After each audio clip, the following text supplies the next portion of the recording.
in a move that has sent shockwaves through the business community and political circles alike. United States President Donald Trump announced a sudden and severe increase in tariffs on Canadian imports, raising them to a staggering 35%. The justification, according to Trump, lies in what he described as Canada's inadequate handling of fentanyl trafficking into the United States. The surprise announcement, delivered during a rally in Michigan, came with fiery rhetoric accusing Canada of being soft on drug enforcement and a threat to American safety. Comments that have been met with a swift and strong response from Canadian leadership. Prime Minister Mark Carney, standing firm during a press conference held in Ottawa, expressed deep disappointment at the decision, but refrained from responding with equal hostility. Instead, Carney emphasized Canada's commitment to defending Canadian workers, safeguarding national industries, and maintaining responsible international trade practices. He called Trump's remarks misleading and damaging, while underscoring that Canada has significantly increased cross-border cooperation and enforcement efforts against fentanyl trafficking over the past year. Carney also noted that the economic burden of the tariffs would not just hurt Canadian exporters, but also American consumers and manufacturers who rely on Canadian goods. The tariffs are already causing visible strain across key Canadian industries, including lumber, dairy, automotive components, and aluminum.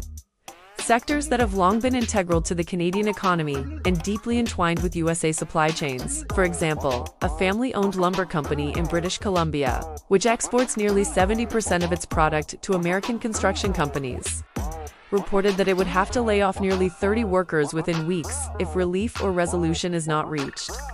Similarly, Quebec-based cheese producers are facing rising costs, unable to remain competitive with a tariff barrier so steep. In response to the economic threat, Trade Minister Dominic LeBlanc has been tasked with leading negotiations to de-escalate the conflict. LeBlanc, known for his strategic patience and sharp diplomatic instincts, is expected to meet with USA Commerce Secretary Howard Lutnick in Washington, D.C. within the coming days. Canadian officials have stressed that they are approaching the discussions in good faith, but with a firm stance on defending Canada's sovereignty and economic stability. LeBlanc has also hinted that retaliatory tariffs are on the table if no compromise is reached. Though Canada is prioritizing dialogue over escalation, public reaction in Canada has been swift and passionate, with major cities like Toronto, Montreal, and Vancouver seeing peaceful demonstrations and social media campaigns promoting the hashtag #StandWithCanada. Local businesses, civic leaders, and labor unions have urged the federal government to push back against what many see as political posturing by Trump. In Vancouver, a cafe owner who imports fair trade coffee beans through a Toronto distributor said the rising costs will directly hit small businesses and their customers. "We are not just numbers in a trade balance," she said. "We are people trying to keep our doors open." Economists on both sides of the border have warned that the tariff war could have wide-reaching consequences, especially if prolonged trade between the United States and Canada exceeds $700 billion annually, making Canada the largest trading partner for several USA states. In states like Michigan, Ohio, and New York, thousands of jobs depend on Canadian imports and exports. Political analysts suggest that Trump's move may be aimed at energizing his base ahead of the November election, using Canada as a scapegoat for broader economic and social issues. The fentanyl issue, while undeniably serious, is more complex than Trump's rhetoric suggests. Canadian officials point to the increased seizures of illegal narcotics at borders, joint task force operations with American agencies, and stricter port inspections that have been implemented over the past 2 years. Health experts and security analysts argue that while Canada plays a role in the transnational drug crisis, most fentanyl entering the USA originates from Asia, often rerouted through multiple countries. Trump's framing of the issue as a Canadian failure ignores this broader context.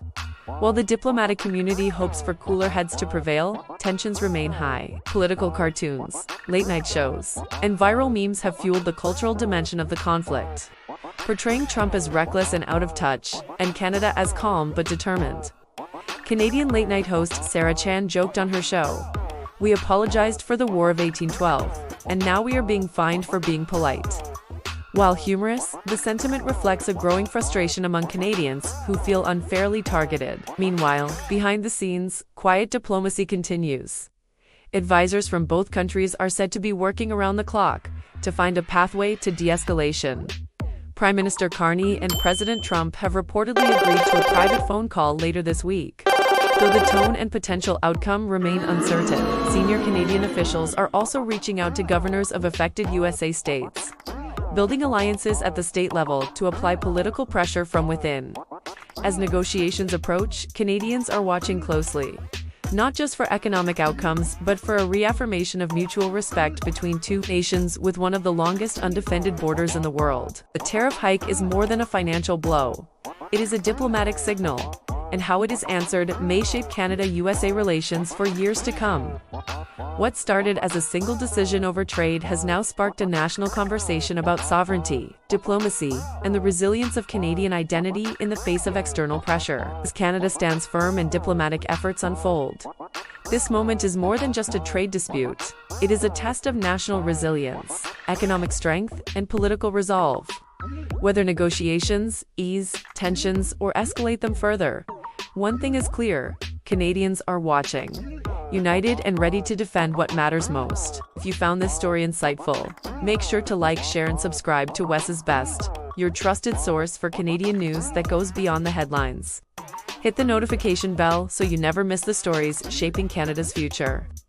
Thank you for watching. Stay informed, stay proud, and stay connected.